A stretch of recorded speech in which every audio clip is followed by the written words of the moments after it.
ভাই হাতে 2 মিনিট সময় থাকলে ভিডিওটি দেখে যান ভাই। সাবধান থাকবেন, সাবধানের কোনো মান নাই ভাই। এই যে ছেলেটি দেখতেছেন, ছেলেটি বাসা কোথায় আমরা কেউ জানি না। সে পাঁচবিবি স্টেশনে এসে ট্রেন থেকে কিভাবে যেন পড়ে গেছে। ট্রেন দাঁড়ায় থাকা অবস্থায় পড়ে যাওয়ার পরে সে পাথরের উপর পড়ে গেছে। তো তার মাথায় অনেকগুলি ফ্র্যাকচার হয়েছে। ফ্র্যাকচার হয়ে যায় সে একদম ওখানে মাথা গুটায় পড়ে গেছে, মানে সে আর উঠতে পারছে না, মাথা তুলে দাঁড়াইতে পারতেছে না। আমি এই ব্লাড এই সমস্ত বিষয় একদমই দেখতে পারি না, আমার দেখলেই মাথা ঘুরায়।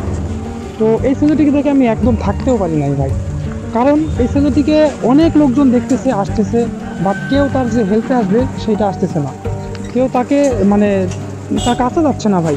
তো তখন আমি এবং আর 2-3 ছেলে মিলে ওই ছেলেটির মাথায় হচ্ছে ব্যান্ডেজ করে দিয়ে দেন হচ্ছে ফায়ার সার্ভিসকে ফোন দিই। ফায়ার সার্ভিসের লোকজন এসে তাকে ওই যে গাড়িতে উঠায় আমরা হচ্ছে আমাদের স্বাস্থ্য কমপ্লেক্সে নিয়ে যাই, উপজেলা স্বাস্থ্য কমপ্লেক্স।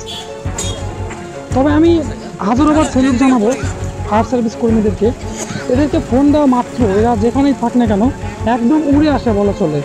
10 থেকে 15 মিনিটের মধ্যে তারা আমাদের এই ঘটনাস্থলে উপস্থিত হয়েছে এবং তারা এই যে রুগীকে নিয়ে একদম স্বাস্থ্য কমপ্লেক্সে গেছে।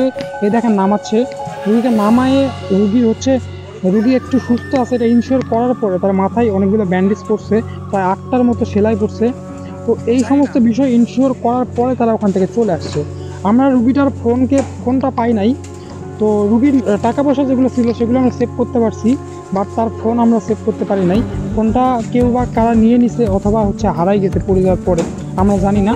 তো ফোন না থাকার কারণে তার কোনো কন্ট্যাক্ট নাম্বার ছিল না, আমরা তার বাসায় কন্ট্যাক্ট করতে পারছিলাম না। আমরা প্রায় 2 ঘন্টার উপরে ট্রাই করছি তার বাসায় কন্ট্যাক্ট করার, কিন্তু কোনোভাবেই পারি নাই। এবং এই যে রুগী যে সে তো কোনোভাবেই কোনো কিছু বলতে পারতেছে না, তার জ্ঞান ছিল বাট সে কিছু বলতে পারছে না, মানে কি বলবে সে বুঝতে পারছে না। তো আমরা অনেক খোঁজাখুঁজির পরে তার যে ট্রেনের টিকিট ছিল, টিকিটে একটা নাম্বার পাই, সেই নাম্বারে ফোন করি। ফোন করার পরে সে ফোন ধরতেছিল না, প্রায় 2-3 ঘন্টা পরে সে ফোনটা পিক করে এবং ফোন পিক করার পরে সে বলে যে সে যদি মামা হয়। তো তখন আমরা তাকে ডাকি, তাকে সব কিছু বলি, সে নাকি তাকে হচ্ছে বিরামপুরে, আর ঘটনা হয়েছে পাঁচবিবিতে। তখন বিরামপুর থেকে এবং হচ্ছে জয়পুরহাট থেকে এই সমস্ত জায়গা থেকে তারা অনেকগুলো টলিক আসে, তাকে হচ্ছে এই যে নিয়ে যাচ্ছে। তো তাকে হচ্ছে তার বাসাটা আমরা জানতে পারি যে রাজশাহী চিনি মিলের আশেপাশের ওর বাসা।